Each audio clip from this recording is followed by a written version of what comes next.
Olá, seja bem-vindo a mais um episódio do podcast Preciso Saber, podcast da Academia Judaica. Eu sou Karina Calandrin, professora da Academia e também host desse podcast.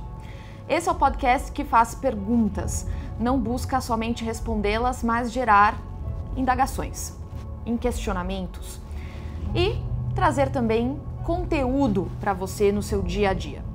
Hoje temos a honra de receber o idealizador e fundador da Academia Judaica, Mário Fleck, que é uma das figuras mais ativas hoje na comunidade judaica brasileira e também com forte articulação internacional.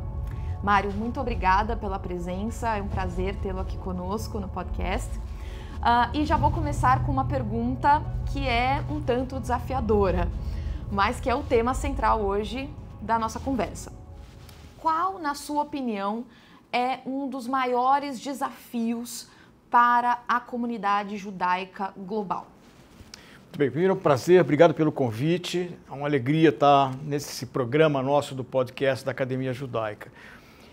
Eu acho que o maior desafio hoje que a gente tem no mundo judaico global é a questão do tempo. É uma questão ligada ao tempo, porque eu ouvi outro dia e tenho repetido isso bastante, nós vivemos hoje o final do que podia ser chamado Jewish Holiday. Mas o que é o Jewish Holiday?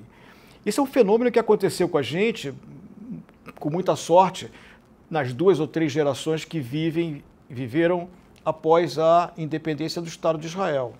Nesses 77 anos, muita coisa mudou em relação a quase 3.000 anos. Quer dizer, nós somos 2 ou 3 gerações que vivemos um mundo diferente de, sei lá, 50, 60 gerações que nos antecederam, onde essa civilização judaica teve que se mover para lá e para cá e passar as vidas entre favores das autoridades, dos reis, dos impérios e os ódios desses mesmos players e se movimentando ao longo de toda a geografia do mundo.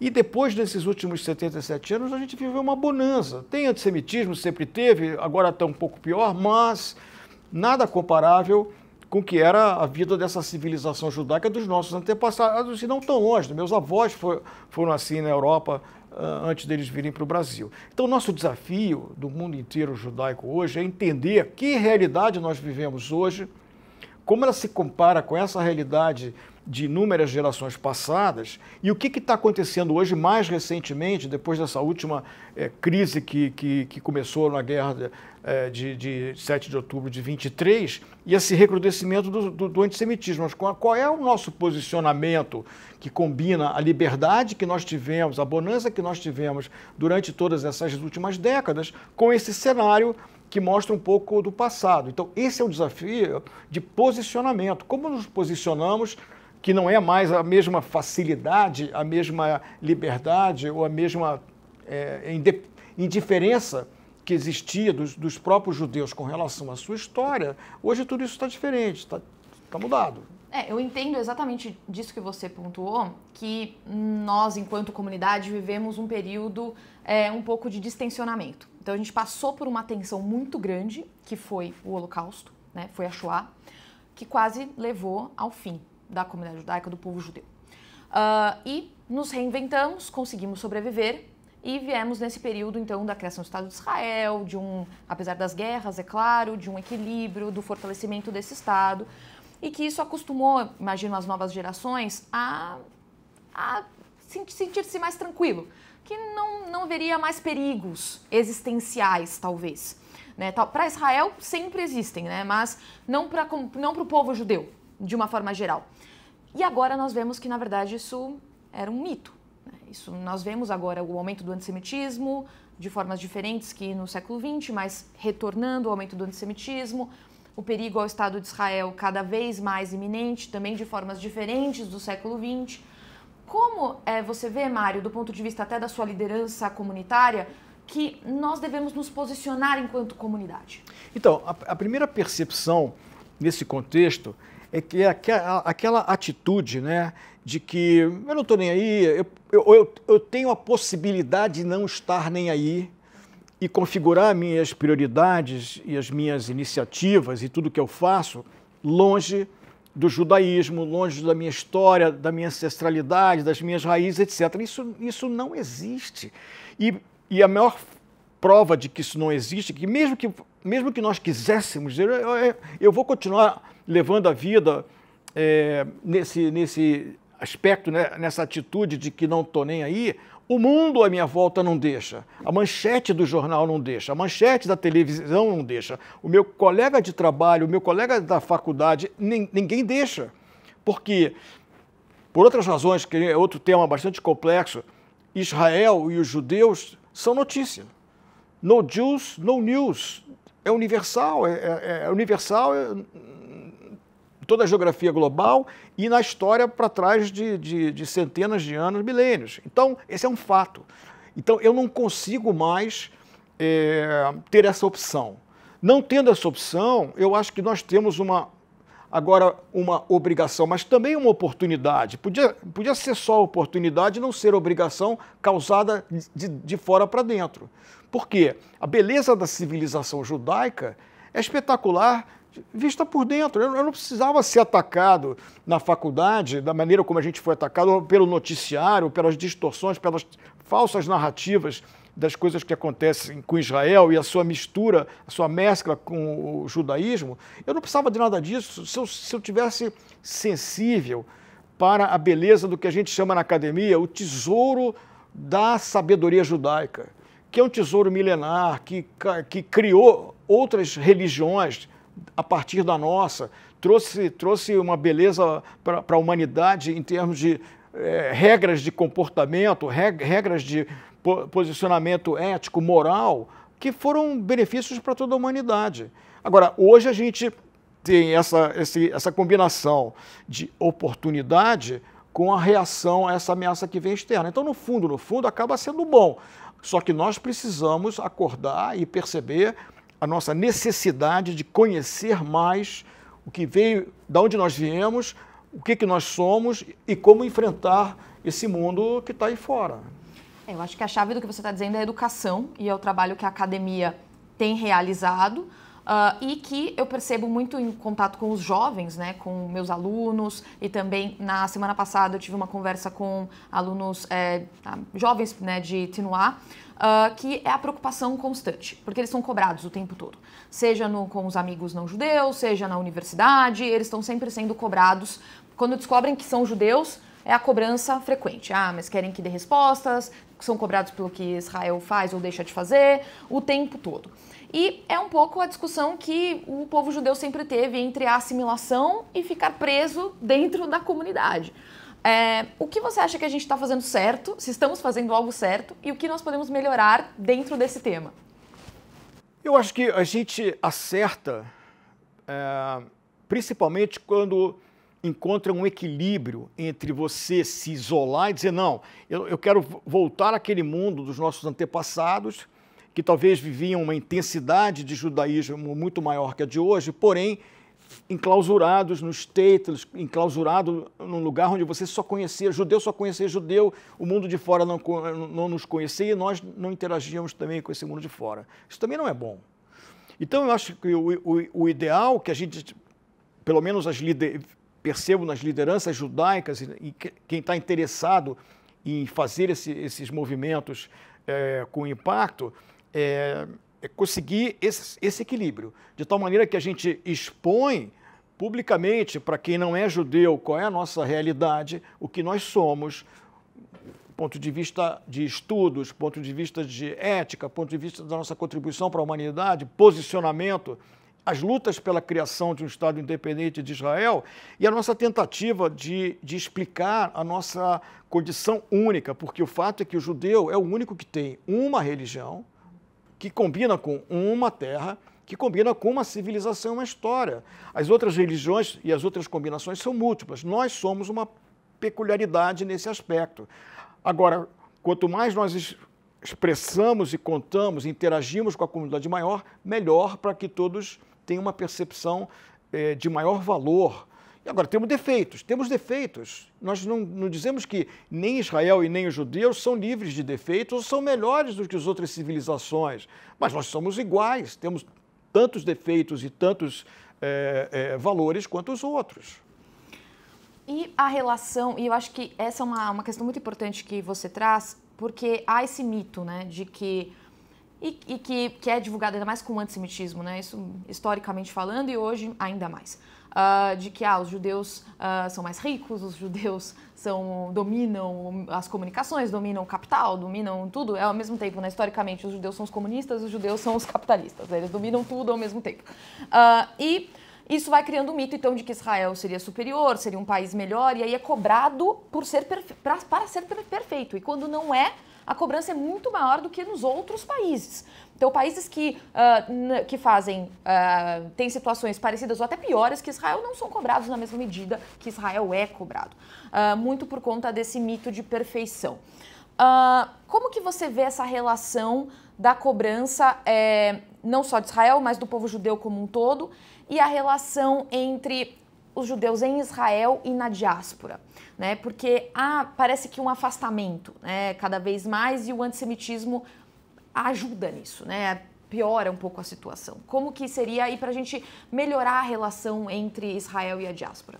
Então vamos separar a relação Israel e a diáspora da primeira parte da tua pergunta.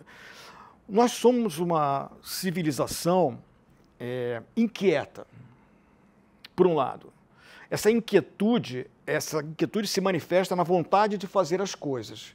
Se nós tivéssemos um DNA passivo, a gente ia pela onda, deixava a onda levar a gente. Eu acho que o DNA judaico, na nossa ancestralidade toda, é um DNA de inquietude.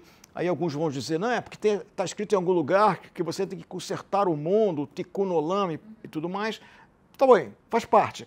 Mas eu atribuo muito mais a origem disso à nossa inquietude de querer fazer acontecer e mover o nosso destino, desenhar o nosso próprio destino. Isso vem construído no DNA judaico de milênios, não é uma coisa de um dia para o outro. Combinado com isso, nós somos uma civilização que privilegia demais a educação, neuroticamente, se eu quisesse exagerar. Nós fomos a primeira civilização do mundo, quando o mundo ainda era agrícola, de tornar a educação uma questão obrigatória.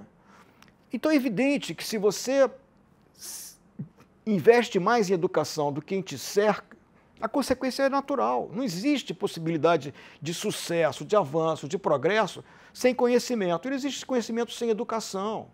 Nós chegamos aqui nesse mundo com nossa cabeça meio vazia. A educação é que vai enchendo isso. Se nós não fizermos um processo educacional, nós não progredimos. Então, eu acho que o destaque, e isso acaba gerando uma enorme inveja, porque você fala, por que os judeus, desproporcionalmente, em relação... Não é porque nós somos melhores do que os outros e por isso a gente tem mais prêmio Nobel. Isso é uma consequência da combinação dessa inquietude em querer fazer as coisas com essa neurose de que nós temos que investir em educação. É claro que isso tem que dar certo. E deu certo e tem dado certo. Causa inveja e, consequentemente, causa antissemitismo, que é a inveja de quem não consegue fazer a mesma coisa. Mas é só ter a mesma inquietude e investir em educação, você vai conseguir fazer igual. Não é a exclusividade do nosso povo. Agora, a relação de Israel com a diáspora é outro desafio muito grande, porque a complexidade que existe em Israel é única também. O que é fascinante na civilização judaica, em tudo que você estuda, lê e tenta se aprofundar, essa questão única. Nós somos os únicos desse mundo todo que temos uma religião, um local, uma terra e uma história. Da mesma maneira, Israel é o único país do mundo que tem todos os seus vizinhos, desde do primeiro dia da sua fundação, querendo a sua destruição. Tem um exército diferente dos exércitos profissionais do mundo inteiro. Então, as características do Estado de Israel são desafiadoras. Tem uma população enorme de judeus ortodoxos que são diferentes, tem uma população enorme de árabes que são diferentes. Então, os desafios de Israel são muito grandes.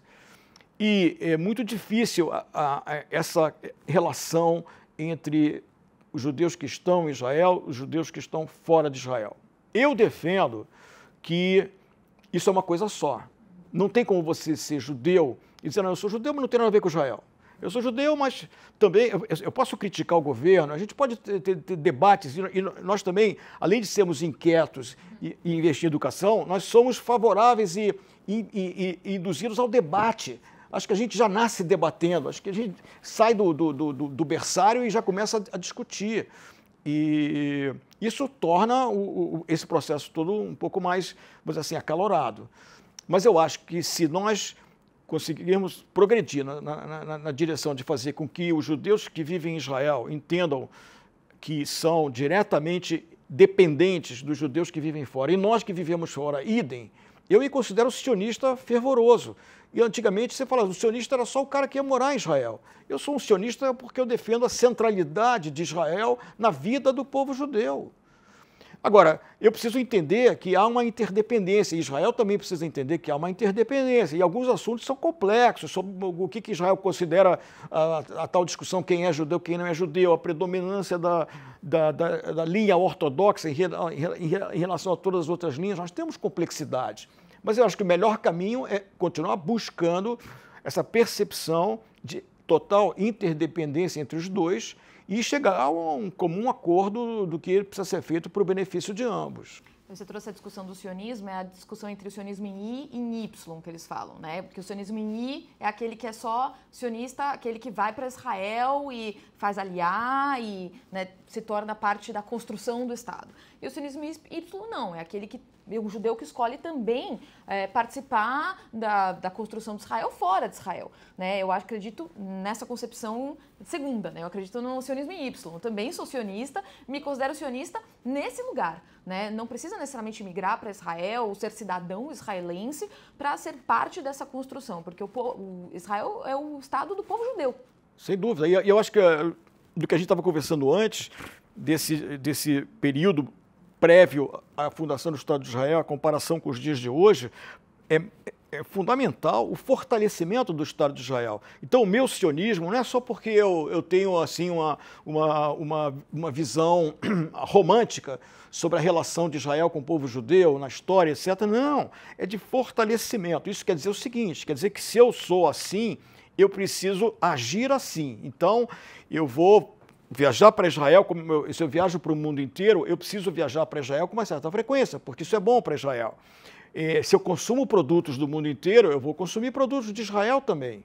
Se eu estudo, se eu invisto, se eu faço filantropia, tudo pode ser feito também conectando com Israel. Eu acho que isso que é fundamental, porque nós não somos uma civilização de 2 bilhões de pessoas. Nós somos nada do nada, 0, nada. E essa quantidade de 14, 15, 16 milhões de pessoas é mínima em relação ao mundo que nós vivemos. Então, nós somos interdependentes e precisamos reforçar um ao outro. Tanto eu reforço colocando Israel na minha vida, como Israel precisa entender, aceitar e compatibilizar as suas questões com a questão dos judeus no mundo inteiro. Exato, e não só incentivando a aliar, porque eu acho que hoje o papel é apenas, né, Israel tem incentiva a aliar, tem um ministério de integração, de absorção, mas não há essa conexão dos judeus que não querem fazer aliar, mas se sentem sionistas e querem ajudar, né, no fortalecimento cada vez maior do Estado de Israel, sem necessariamente imigrar, né? Então, eu acho que esse é o ponto central que nós estamos conversando. Pensando nisso, a gente está falando de uma responsabilidade coletiva, né? Então, acredito que hoje há uma fragmentação. Nós estamos falando aqui da diáspora de Israel, é uma das fragmentações. A gente falou sobre outras fragmentações dentro da própria comunidade. Queria puxar agora, a gente falou muito do global, queria puxar um pouco para o Brasil. Eu percebo, eu queria saber se você concorda, Mário, que há uma fragmentação na comunidade judaica brasileira hoje, né? Não só dos locais, a gente está falando aqui de São Paulo, né? Há, obviamente, diferenças entre a comunidade de São Paulo, Rio de Janeiro, Porto Alegre, Recife, mas há também uma fragmentação no sentido, né, a gente anda se atacando muito dentro da comunidade judaica, né? Eu entendo que, como você bem colocou, né, a gente discute muito, nós temos posições diferentes, né? Obviamente, né, isso é normal dentro da comunidade, dentro da própria cultura do pensamento judaico. Na academia é muito explorado isso, a sabedoria judaica. Então, é a dialética, né? Nós estamos sempre discutindo. Eu acho que o grandioso da nossa cultura enquanto civilização vem dessa discussão, foi assim que nós crescemos. Mas parece que hoje é proibido discordar. Se você discorda, pronto, né? Vem alguém te atacar, você está sendo contra, você é acusado de várias coisas, isso para diferentes posições políticas, não estou falando só de um lado ou de outro, diferentes posições políticas. E a gente não é obrigado a concordar um com o outro, mas eu acho que a gente deveria se respeitar e nós deveríamos, né, continuar nos sentindo parte dessa comunidade. Então, como que nós podemos reavivar essa responsabilidade desse sentido de comunidade e fortalecer a nossa comunidade judaica brasileira frente a esse... Hoje nós estamos sofrendo antissemitismo. Então, independente, né, de ter posição A ou B, o antissemitismo é o mesmo. Nós todos vamos sofrer antissemitismo. Então, como nós fortalecemos esse instinto de comunidade, esse caráter de comunidade, apesar das nossas divergências? Olha, primeiro, é fato que existe uma polarização generalizada no mundo inteiro. Nesse aspecto, nós não somos diferentes em nada em relação ao mundo em geral. Ninguém fica fora, não tem exceção. Qualquer país, a gente tem aqui, podia fazer uma lista de exemplos sobre essas questões de como a polarização está exagerada, se foi a mídia, se é a tecnologia, se é o mundo digital, se é o mundo superficial que a gente vive, enfim, pode ser identificar uma série de causas. Mas a questão é como é que a gente trata, então, esse aspecto. Aí vem uma questão, na minha opinião, que é de liderança. Por quê? As massas, assim, as pessoas são muito influenciáveis pelo que está saindo na notícia, pelo que está saindo na mídia, pelas suas preferências ideológicas, mas não tem jeito. A história prova que são os personagens que desenharam o destino da humanidade são alguns, conta-se na mão. Quem quase destruiu a humanidade como um Hitler e quem salvou a humanidade como um Churchill, quem construiu como um Weizmann, quem destruiu como o Ayatollah do Irã. Então, as lideranças têm um papel fundamental no sentido de acalmar esse processo de polarização, de mostrar ao norte, dizer o seguinte, como é que a gente consegue encontrar um equilíbrio que reforce as nossas identidades comuns, principalmente contra os nossos inimigos, os nossos atacantes, como os antissemitas, sem que a gente se destrua internamente, porque um é de esquerda, outro é de direita, outro é de cima, de baixo, outro é mais religioso, outro é mais secular.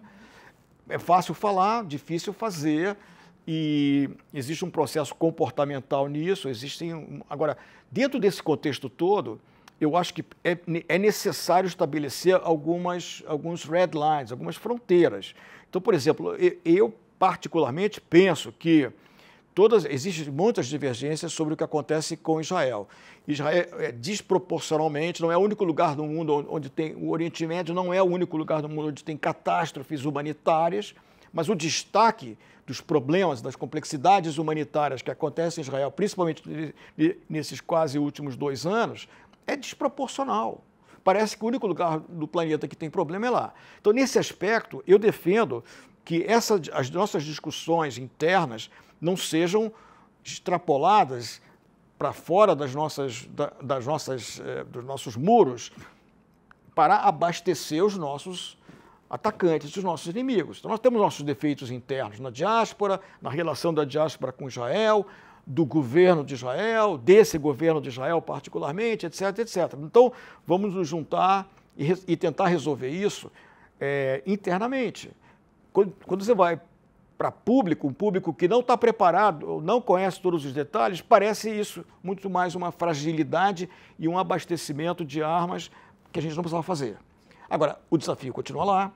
O problema só vai ser resolvido na minha opinião, a gente bate na mesma tecla de sempre. Precisa ter conteúdo. As pessoas que vão discutir esses assuntos, mesmo os extremos polarizantes, não podem discutir isso baseado em narrativas superficiais. Então, vamos estudar. A nossa questão é estudar. A complexidade da problemática do Oriente Médio é profunda, não começou ontem, não começou na CNN, nem num discurso de um político que foi para a televisão falar alguma coisa torta. Isso tem séculos. A história do Oriente Médio não começou ontem, começou lá no Império Turco Otomano, que ficou lá durante 400 anos, e lá no final do século XIX começa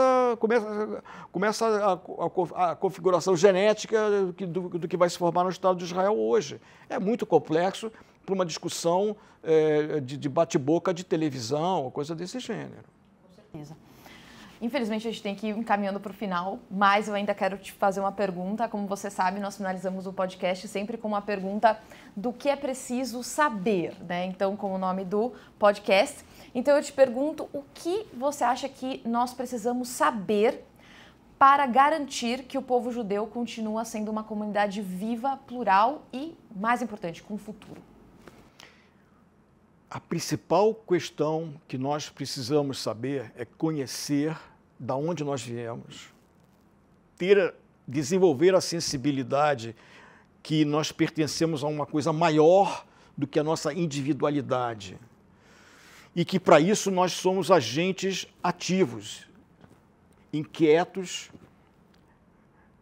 gostamos de discussão, gostamos de debate, mas não podemos abrir mão e achar que esse tempo desses 77 anos de holiday nos permitem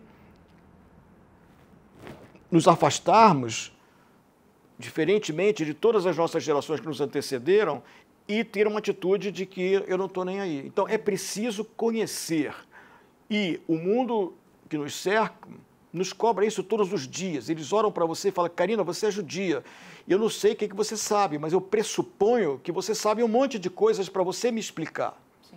E aí, muitos de nós não estamos preparados nessa hora. E a gente tem, não, como eu falei no começo, não só tem a obrigação, porque nós estamos sendo provocados, mas nós deveríamos nos provocar, porque existe uma beleza maravilhosa lá dentro. Nós fomos a primeira civilização que criou o monoteísmo. Nós fomos a primeira civilização que inventou os 10 mandamentos. É um código para tentar segurar a humanidade da sua selvageria. E nós contribuímos para a humanidade com um monte de ideias, de filosofias e tudo mais. Então, nós precisamos conhecer o que nós fizemos e trabalhar melhor essa base toda de conhecimento para o nosso futuro. Também gostaria de te pedir uma indicação de livro, ou também de filme, se você tiver, que contribua para os nossos ouvintes e espectadores para continuar a pensar esse assunto que nós falamos aqui.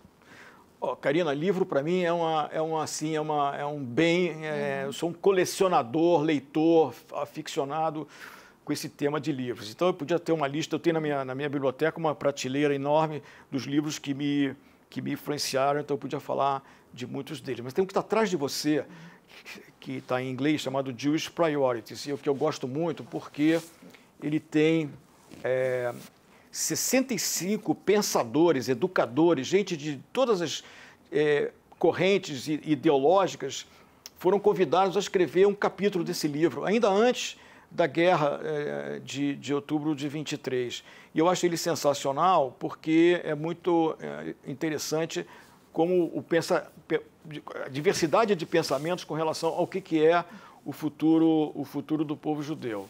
Nós não podemos passar uma vida sem ter lido pelo menos um livro, se não tivermos lido todos os livros que um grande pensador contemporâneo nosso, infelizmente não está mais com a gente aqui, mas que escreveu pensamentos fabulosos, equivalentes aos nossos grandes sábios. Muito obrigada, Mário. Foi assim, um deleite essa conversa. Agradeço muito. Agradecer a sua generosidade de ter vindo aqui compartilhar conosco todo o seu pensamento, toda a sua reflexão sobre os desafios hoje na comunidade judaica global e brasileira. E quero agradecer também o nosso público, nossos espectadores que estiveram conosco até agora. Continuem acompanhando o podcast da Academia Judaica. Temos episódios a cada 15 dias, então uma semana sim, uma semana não, às quartas-feiras e nas plataformas mais comuns de podcast. Então, Spotify, Apple Podcasts e também no YouTube com vídeo, se você quiser assistir, né, nos ver, mas também em áudio para você nos ouvir onde quer que você esteja. Também acompanhe a Academia Judaica nas redes sociais para acompanhar os nossos lançamentos de cursos e também materiais que lançamos com frequência.